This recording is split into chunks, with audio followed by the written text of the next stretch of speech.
Welcome back to the Mustangs Football Update. Ryan Robinson alongside Michael Faulds, a June edition. So we're in the middle of summer. We've been talking a little bit the last few times about event season. We're just on the tail end of event season, and last week was a very big week of events. I'm sure you guys you enjoyed the event. You're probably a little bit happy that the organizational element of events are done. Let's go golf tournament first. The Haylor Semotiuk Memorial Golf Tournament. I know I got the chance to be at one of, I think, was the hot spots of the tournament. That was the 10th hole where both you and Coach Marshall were greeting the audience, sort of thing.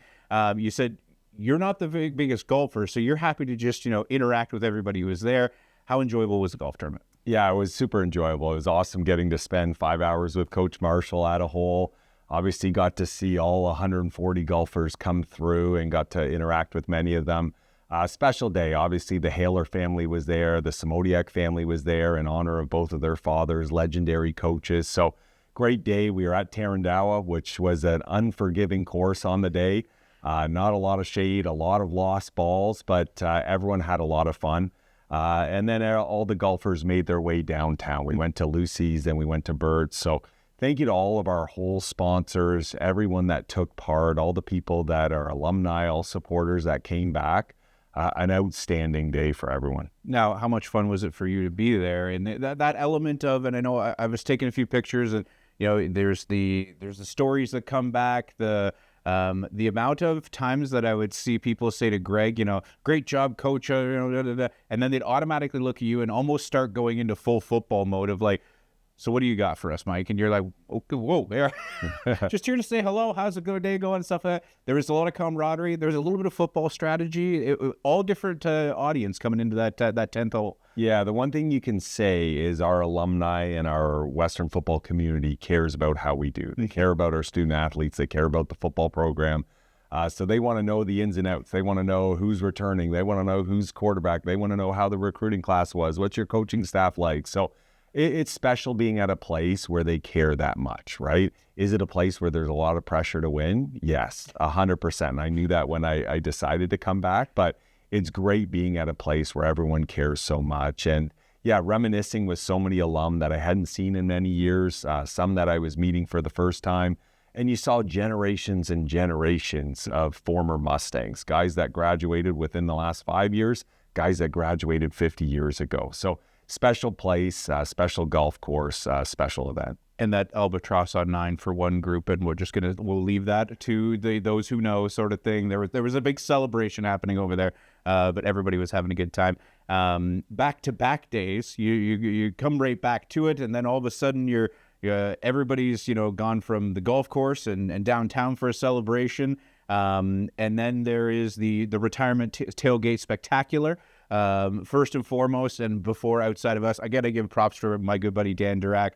He transformed Thompson Arena into not looking like a hockey arena, something he's been kind of working on for a while to make sure that Coach Marshall, and I kept an eye when Coach was walking into the facility, because I know he came, we had our coach's appreciation earlier in the week, and it was about half the ice rink surface sort of thing. So I kind of watched as Greg kind of walked in the first time, and he just kind of stopped and looked around.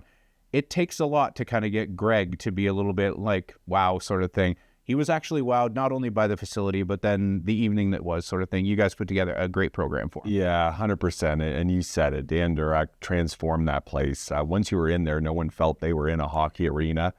Some people said they prepared for a cold setting, which it wasn't. They thought nice and cozy. Yeah. So no, it was unbelievable. Credit to Paul Gleason, who we went through all 4 quarters, and he had videos. So what was cool for me, I knew the legend and what a great player Coach Marshall was, but I had never seen clips of him running the ball and bruising running back / fullback that he was. So that was really cool. Obviously, my good friend Donovan Bennett was the MC, did an outstanding job. We had roasts, Tom McConnell, Jeremy Hipperson, Chris Bertoya. So that was a fun halftime show. That was an eventful roast, depending on the roaster. And again, if you were there, if you weren't, we will leave it to legend. Most definitely. And it was neat too. Like, obviously this was at our university at Western, but to see some officials that came out, Kevin Baird and Murray Drinkwalter came out.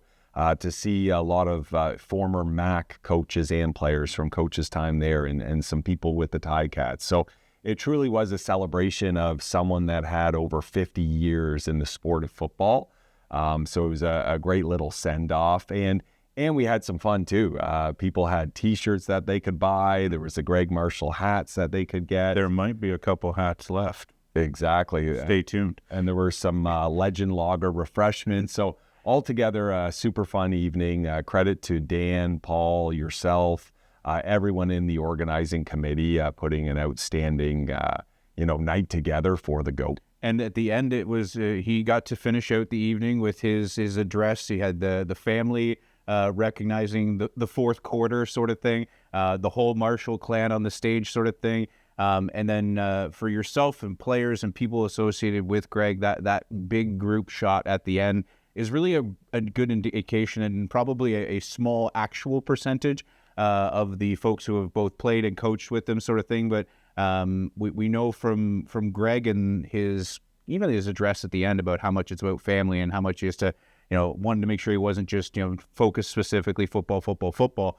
That's got to be a special element right there, especially just to have that tail end piece there of, the family recognizing him kind of recognizing everyone, and then having that big group photo at the end sort of thing. I'm sure for you, being so close to him, that photo is going to live somewhere close, I'm sure. Yeah, 100%. I think everyone thinks of, the 55 players he sent to professional. They think of the 2 Vanyays. They think of the boatload of Yates Cups he's won. But, what's important to Coach Marshall is he's taking 17, 18, 19-year-old teenage boys, and he's developing them. He's maturing them. He's sending them out to the working world as grown men.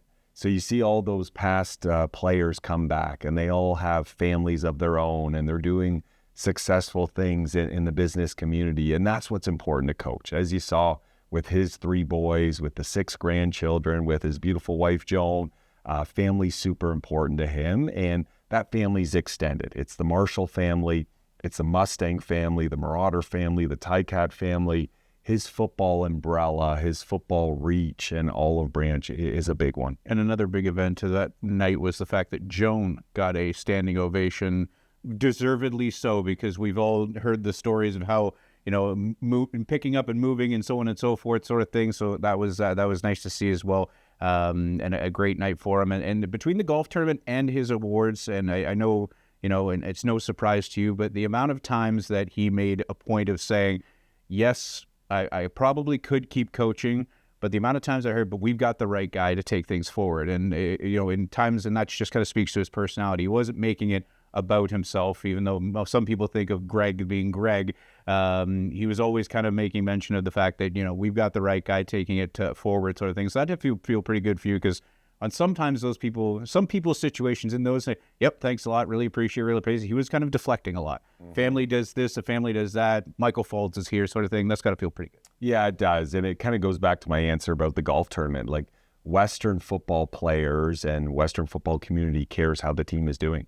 Coach Marshall, when deciding to retire, he cares what this program is going to look like, this year and for the foreseeable future. So it was important for him to have someone like me, someone that he cares about, someone that we both have that mutual respect to kind of carry this forward. And I said that before, whether it was Semotiuk, whether it was the great Larry Haylor, Coach Marshall, I just hope I could live up to some of their tradition, their aspiration, their success, and continue this thing on so that everyone in the Western football community can be proud of the product we put out there day in and day out. I feel like at the end of his retirement ceremony, some people would say that the page is now flipping. The season now flips as we look forward to next year. Season tickets are on sale now, so those who have renewed some new season ticket opportunities for the start of the actual football portion of the Faulds era. Excited to get that going, I'm sure. Exactly. This kind of concludes our event season, right? We had the Mall of Champions, the golf tournament, the retirement party. Now we're kind of all gearing up and focusing for the season, and it will be an exciting season. So get your tickets. Come out, be season tickets. We will have individual tickets going up shortly, but we want to maintain that largest attendance in the OUA, right? Only the Laval Rouge or get more people to games than we do here. So It all starts off with a night game on September 6th here as we host the York Lions. Our other home games are outstanding too. We're going to host McMaster Marauders for homecoming, the Queens Gales the week after, October 3rd. And some other team at the end of the year. And yes, 3 of the last 4 years, the Laurier Golden Hawks and Western face the final week of the season. So outstanding 4 opponents coming into our games. So to get season tickets to secure your spot at those games would be special. The June edition is taken care of. I'm hoping you get a little bit of relaxed time before the craziness of football season starts, because before we know it, it'll be July. Then it'll be August for camp, and then it'll all get going from there. So excited to get that going, and we'll start seeing some players and stuff soon, sort of thing as well. So exciting time. So thank you for this. Thanks for everything from the event season territory. I know it's one thing to walk in the door in January, greet the players, get the spring camp, now the event season. I feel like is that list starting to get a little bit closer to actual football stuff for you? Most definitely. We checked off a lot of boxes. Kudos to our staff, everyone involved, yourself, as I mentioned, Gleason, everyone that took part in this, right from the top. Christine Stapleton had her hands making sure everything was run smoothly. So everyone in the department took part in that, and now we can switch gears and focus on football. We're excited for future updates to bring players back so our viewers can meet and get to know some of our players as we gear up for this season. WesternMustangs.ca for all your information. WesternMustangs.ca/tickets for your season tickets. Thank you for this, and we'll see you next time.